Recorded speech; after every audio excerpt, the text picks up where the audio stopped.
କାହିଁକି ସିଂହ ହେଲା ମା ଦୁର୍ଗାଙ୍କ ବାହନ? କ'ଣ ଆପଣମାନେ ଜାଣିଛନ୍ତି? ସାଙ୍ଗମାନେ, ମା ଦୁର୍ଗାଙ୍କ ବାହନ ହେଉଛନ୍ତି ସିଂହ। ସାଙ୍ଗମାନେ, ଆପଣମାନେ ଜାଣିଥିବେ ଆମ ହିନ୍ଦୁ ଧର୍ମରେ 33 କୋଟି ଦେବାଦେବୀମାନେ ଅଛନ୍ତି, ଆଉ ସମସ୍ତଙ୍କର କେହି ନା କେହି ବାହନ ରହିଛନ୍ତି। ତ ଆଜି ଆମେ ଜାଣିବା କ'ଣ ପାଇଁ ମା ଦୁର୍ଗାଙ୍କର ବାହନ ହେଉଛନ୍ତି ସିଂହ। କାହିଁକି ଆଉ କେହି ନ ହେଇ ସିଂହ ହିଁ ମା ଦୁର୍ଗାଙ୍କର ବାହନ ହୋଇଛନ୍ତି। ସାଙ୍ଗମାନେ, ମୁଁ ବିଶ୍ୱଜିତ ଆପଣମାନଙ୍କୁ ସ୍ୱାଗତ କରୁଛି ମୋର ଏକ ନୂଆ ଭିଡ଼ିଓରେ।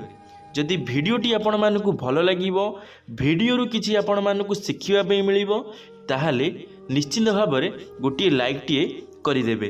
ତ ଚାଲନ୍ତୁ ସାଙ୍ଗମାନେ, ଆଜିର ଭିଡ଼ିଓଟି ଆରମ୍ଭ କରିବା।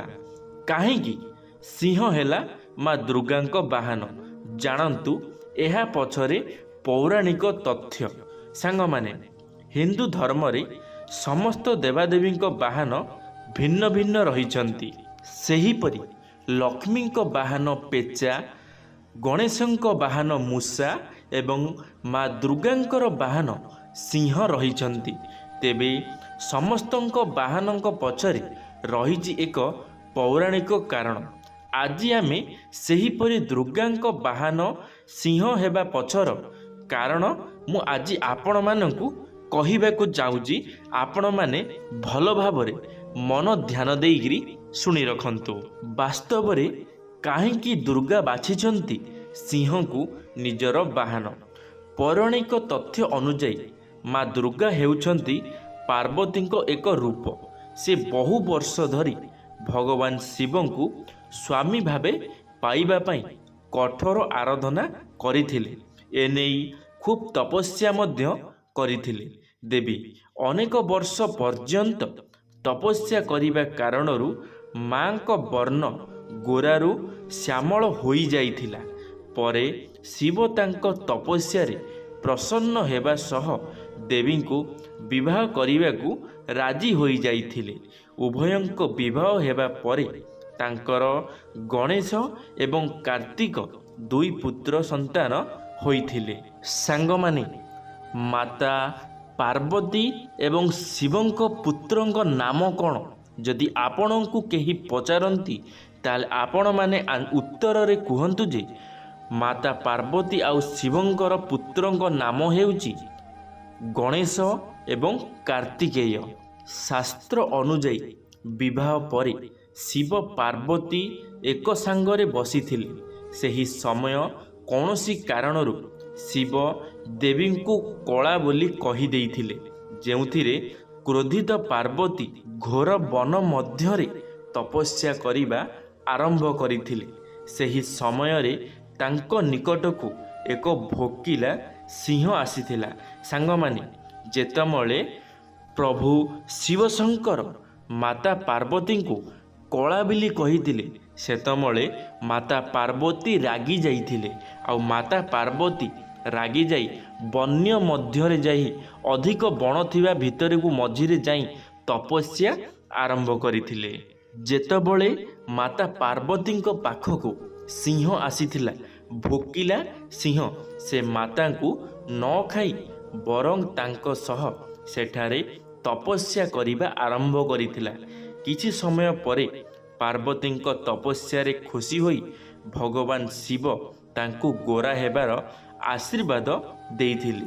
ଏହି ସମୟରେ ଦେବୀ ଆଖି ଖୋଲି ସାମ୍ନାରେ ସିଂହକୁ ଦେଖିଥିଲେ, ଯାହାପରେ ସେ ଭୋକିଲା ସିଂହର ତପସ୍ୟାରେ ଖୁସି ହେବା ସହ ତାଙ୍କୁ ନିଜର ବାହନ ଭାବେ ସ୍ୱୀକାର କରିଥିଲେ।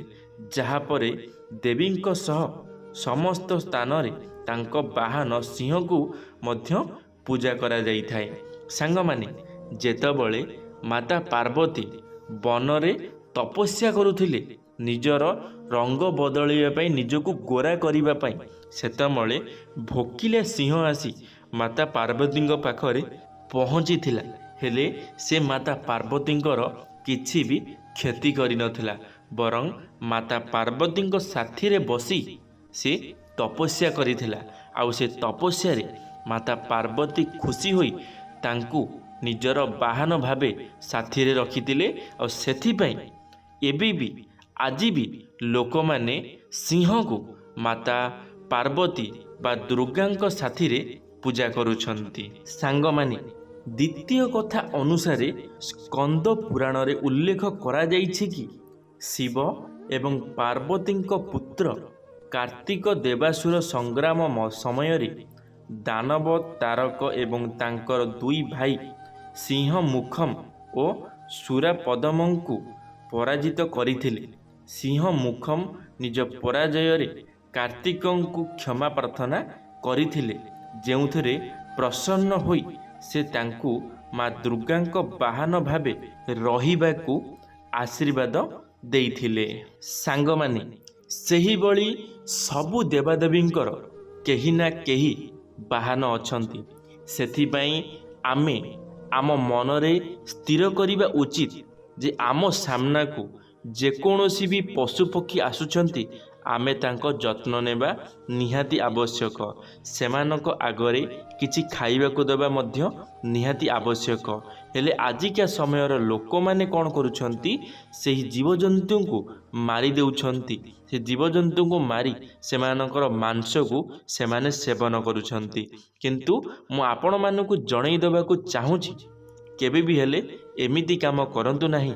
କାରଣ ଆପଣମାନଙ୍କର ମନରେ ରହିବା ଦରକାର କି ଏ ଯେଉଁ ଦୁନିଆରେ ଯାହା ବି ଜୀବଜନ୍ତୁ ଅଛନ୍ତି, ସବୁ ଆମର କୌଣସି ନା କୌଣସି ଭଗବାନଙ୍କର ବାହନ ନିଶ୍ଚିନ୍ତ ଭାବରେ ହୋଇଥିବେ।